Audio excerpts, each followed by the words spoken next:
যেমনটা বলছিলাম আজকে এই বিশ্বকাপ ফাইনালের যে উত্তেজনা এটি সারা বাংলাদেশ জুড়ে আছে। ঢাকা শহরের প্রতিটি জায়গায় জায়গায় খেলা দেখার আয়োজন চলছে। ঠিক এই মুহূর্তে আমাদের সহকর্মী নিয়াজ শুভ আছেন বনানী মাঠে। দেখি সেখানকার কি অবস্থা, আর্জেন্টিনা এবং স্পেনের এই ম্যাচকে ঘিরে কেমন উত্তেজনা। Well, I am seeing you wearing Spain jersey. Welcome Shubho, কেমন দেখছেন বনানীর অবস্থা? দেশ জুড়ে বইছে বিশ্বকাপের আমেজ। কিছুক্ষণ পরেই মাঠে নামবে আর্জেন্টিনা এবং স্পেন।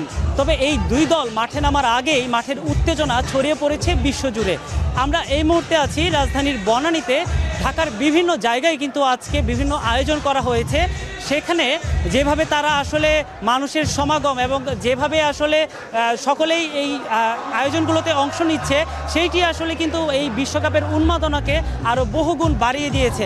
বিশ্বকাপের এই আমেজে যে আজকের আয়োজনটি করা হয়েছে বনানীতে, এখানে ফান ফেস্টের যে আয়োজনে যে কনসার্টের আয়োজন করা হয়েছে, সেইখানে কিন্তু পারফর্ম করবে আমাদের দেশের গর্ব সঞ্জয়। তিনি কিন্তু এই ফিফার উদ্বোধনী আয়োজনেও ছিলেন এবং তিনি সেই আন্তর্জাতিক মঞ্চে বাংলাদেশকে রিপ্রেজেন্ট করেছেন, বাংলাদেশকে তুলে ধরেছেন তার পোশাকে ডিজাইনের মাধ্যমে।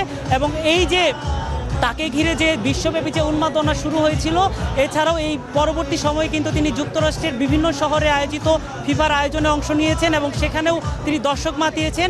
সেই ধারাবাহিকতায় কিন্তু তিনি এখন বাংলাদেশে এসেছেন। নিজ দেশে তিনি আরও বেশি উৎফুল্ল। তিনি কিন্তু আমাদেরকে আগেই জানিয়েছিলেন যে আসলে বাংলাদেশ তার কাছে কতটা আবেগের জায়গা, সেটা আমরা বিশ্বমঞ্চেও প্রমাণ পেয়েছি। এবং এই যে বিশ্বকাপে তার যে অংশগ্রহণ এবং বিশ্বকাপের একটি অংশ হয়ে বাংলাদেশকে তুলে ধরা, সেইটি এখন তিনি বাংলাদেশের মানুষের মধ্যেও কিন্তু ছড়িয়ে দিবেন। কিছুক্ষণ পরেই কিন্তু তিনি মঞ্চে উঠবেন এবং তার অপেক্ষায় কিন্তু এখানে হাজার হাজার দর্শক উপস্থিত আছেন। আপনারা নিশ্চয়ই আওয়াজ শুনে বুঝতে পারছেন যে এখানে কতটা উৎসবের আমেজ। এছাড়াও এই আয়োজনে কনসার্টের পাশাপাশি কিন্তু দর্শনার্থী যারা আছে তাদের জন্য বিভিন্ন খেলার আয়োজন করা হয়েছে এবং তারা প্রত্যেকেই কিন্তু আজকের যে ফাইনাল ম্যাচটি, যে কাঙ্ক্ষিত ম্যাচটি আছে, সেটি দেখার কিন্তু অপেক্ষায় আছেন এবং প্রত্যেকেই তাদের দলের সমর্থনে তাদের সেই ভালো লাগার কথাগুলো আমাদেরকে জানাচ্ছিলেন। এই ছিল রাজধানীর বনানী থেকে আমার কাছে সবশেষ। Thank you Shubho.